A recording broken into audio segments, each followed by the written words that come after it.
Assalamualaikum warahmatullahi wabarakatuh. Selamat siang peserta didik semuanya. Pada siang hari ini kita akan belajar tentang patologi penyakit tidak menular. Sebelum kita mulai perkuliahan pada semester 3 ini, terlebih dahulu saya akan menjelaskan tentang kontrak kuliah dari patologi penyakit tidak menular. Untuk tim dosennya ada saya sendiri, Ibu Fitria Deno, dan teman saya, dan nanti dengan Ibu Marisa Elvina. Kemudian untuk identitas mata kuliah, jadi mata kuliah ini berjudul Patologi Penyakit Tidak Menular. Isinya nanti ada tentang patologi penyakit metabolik dan patologi penyakit defisiensi. Kemudian untuk jumlah SKS-nya sendiri adalah 2 SKS teori. Untuk metode pembelajaran masih sama dengan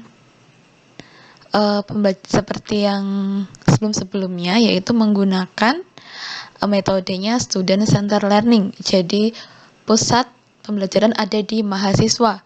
Kemudian saya juga tetap akan memberikan kuliah atau ceramah, kemudian selalu ada diskusi di setiap saya selesai mengajar, kemudian ada penugasan dan juga ada presentasi.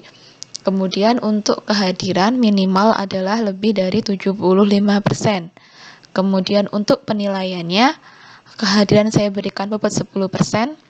Keaktifan ketika kalian berdiskusi, ketika mengikuti kelas saya, dan penugasan saya berikan poin 25%. Kemudian ujian pertengahan semester atau UTS saya berikan poin 30%, dan ujian akhir semester 35%. Selanjutnya untuk pokok bahasan, nanti hari ini kita belajar tentang patologi dari kurang energi protein. Kemudian pertemuan kedua ada gangguan akibat kelebihan energi. Nanti kita bahas tentang obesitas. Kemudian ada pertemuan ketiga ada patologi gangguan vitamin, bisa kelebihan atau kekurangan vitamin.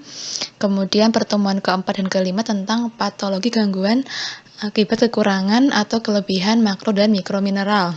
Kemudian pertemuan ke-6 ada patologi gangguan hati seperti hepatitis, kemudian empedu dan pankreas. Kemudian pertemuan ke-7 ada patologi gangguan ginjal seperti gagal ginjal kronik, kemudian gangguan di saluran kemih seperti batu empedu dan sebagainya. Kemudian ada UTS, dan pertemuan selanjutnya setelah UTS yaitu ada gangguan metabolisme karbohidrat pada diabetes mellitus. Kemudian ada patologi gangguan metabolisme lemak, biasanya adalah dislipidemia atau hiperkolesterolemia. Kemudian ada patologi penyakit jantung seperti PJK, stroke, chronic heart disease dan sebagainya, dan pembuluh darah seperti hipertensi. Kemudian ada patologi kanker dan ada kaitannya dengan masalah gizi seperti apa. Kemudian ada patologi pada gangguan tindakan medis invasif.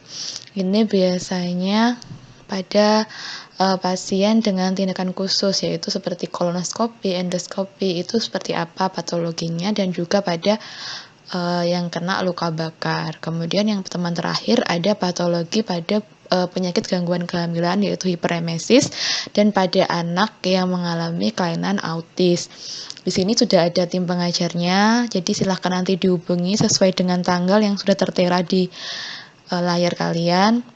Jangan lupa penanggung jawabnya untuk menghubungi dosennya minimal -1 sebelum perkuliahan dimulai.